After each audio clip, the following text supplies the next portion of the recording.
Bonjour à tous et bienvenue dans cette nouvelle vidéo où je vais vous présenter mes 6 conseils pour rester bien concentré, bien attentif à un cours magistral, comment suivre un cours, comment le comprendre, etc. Ce sont des conseils que j'applique, que j'ai appliqués et que j'aurais aimé qu'on me dise sur moi ma première année. Donc je vous laisse tout de suite avec la suite de la vidéo. Alors mon premier conseil, c'est l'emplacement. C'est-à-dire que dès que vous rentrez dans l'amphithéâtre, les gens ont tendance à se mettre tout au fond pour discuter ou par timidité, et ça je peux très bien le comprendre. Si votre objectif c'est donc de suivre le cours, je vous conseille de vous mettre soit au milieu de l'amphithéâtre, soit en bas.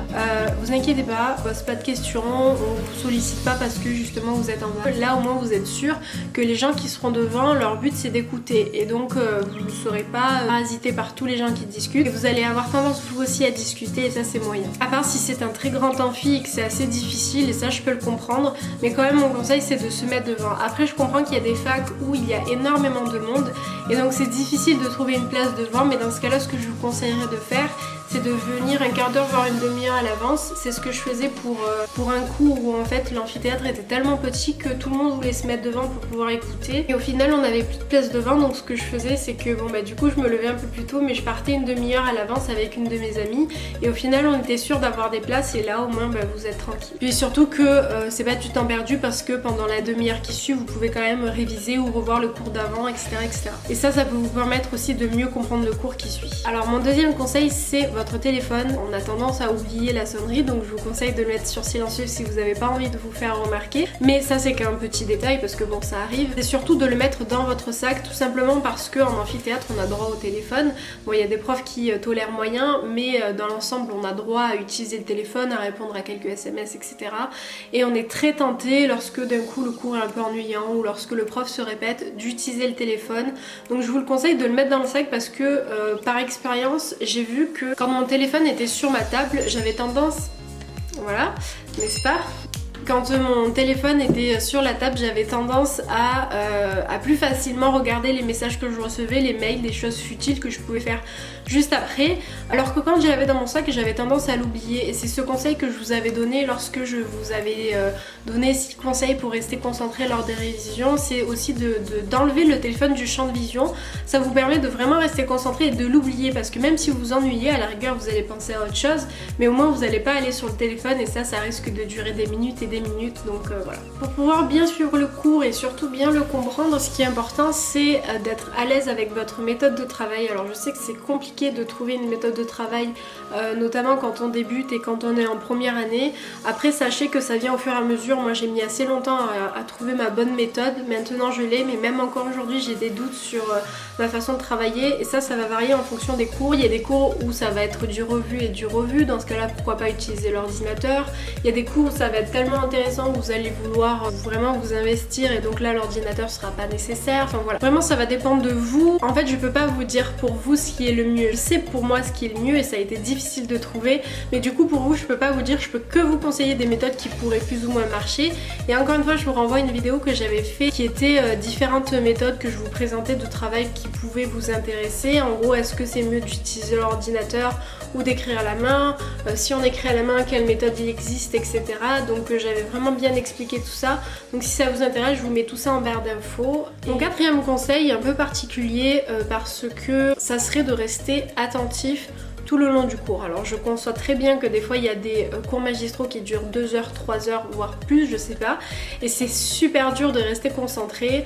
Alors ce que je vous conseille c'est d'analyser un petit peu le diaporama. Donc si la personne vous projette un diaporama, de regarder si ce qu'il dit à l'oral c'est la même chose qui est écrit sur son diaporama ou si ce qu'il dit à l'oral diffère de son diaporama. C'est-à-dire par exemple il y a sa slide avec différents exemples, etc. Est-ce que le prof rajoute des choses à l'oral ou est-ce qu'il lit son diapo et là dans ce cas là vous avez juste à lire le diapo et voilà. Ça c'est important dans le sens où ça va déterminer aussi votre façon de travailler. Je sais que moi du coup je prenais en photo des fois les diaporamas pour avoir un appui et après j'écrivais en fait ce que le prof disait pour avoir vraiment l'ensemble du contenu du cours et donc ça je vous conseille d'analyser un peu la façon de travailler des profs pour après mieux savoir vous votre méthode de travail. Aussi ce qui est important c'est de rester attentif à des petites choses qu'il va dire à l'oral. Par exemple ça c'est important de comprendre comprendre et hop il va enchaîner. Ben, ça il faut vraiment que vous essayiez de le retenir parce que en général quand ils disent ça c'est qu'ils connaissent à peu près le contenu des examens et donc c'est super important d'écouter ces genres de petites phrases de ça c'est important à comprendre, ça c'est super important à... Enfin voilà, vous voyez ce genre de petites choses, essayez de le retenir. Après en général s'il fait une conclusion ça y est aussi, mais vraiment des petits détails comme ça qui changent tout dans la copie, donc voilà. Mon cinquième conseil qui est un peu particulier parce que ça c'est plus ou moins interdit, en fait c'est d'enregistrer le cours. Je sais que d'enregistrer le cours si vous demandez pas à votre professeur c'est interdit. Je pense qu'il y a j'ai un prof qui a su bien l'expliquer à une de mes amies que c'était 1 an d'emprisonnement et 45 000 € d'amende, donc je donne ce conseil mais c'est à vous à faire attention. Moi j'enregistre certains cours où je sais que ces profs là sont d'accord que j'enregistre leurs cours, sinon j'enregistre pas parce que je fais vraiment gaffe à certains profs. C'est un conseil que je vous donne, mais avant d'enregistrer un cours, si vous souhaitez le faire, demandez à la personne. Si le prof accepte que vous enregistrez son cours, je vous conseille de le faire parce que selon son rythme, il y a des choses dont vous n'êtes pas attentif et quand on rentre et qu'on réécoute, on a tendance à conceptualiser, c'est-à-dire regrouper des informations. Il y a un truc que vous avez compris, il y a un truc que vous n'avez pas compris, ah ben d'un coup, ah oui j'ai compris. Enfin voilà, je trouve qu'enregistrer ça change tout, mais encore une fois, demandez au prof juste avant, c'est super important. Mon sixième et dernier conseil c'est de poser des questions. Alors ça j'ai bien conscience que c'est assez difficile, même moi j'ai vraiment du mal à poser des questions en amphithéâtre, je le fais très rarement. Je vais souvent à la rigueur soit poser des questions à la fin du cours si vraiment j'ai une incompréhension, soit demander à des amis ou soit envoyer un mail au prof si lui accepte de répondre. Mais bon, qui tente rien n'a rien, hein. Même si on vous dit que voilà il répond pas au mail, si votre question est assez pertinente, je vois pas pourquoi il répondrait pas. Moi j'ai des profs qui souvent répondent, après voilà ça dépend des facs. Sinon voilà c'est de poser des questions, alors soit pendant le cours, si par exemple il vous demande si vous avez compris, par exemple vous pouvez très bien lui demander de répéter un point, enfin je veux dire il est là pour ça et justement ça les dérange pas de répéter parce que ça veut dire que c'est une notion, si vous l'avez pas compris, ça veut dire qu'il y en a plusieurs qui l'ont pas compris non plus.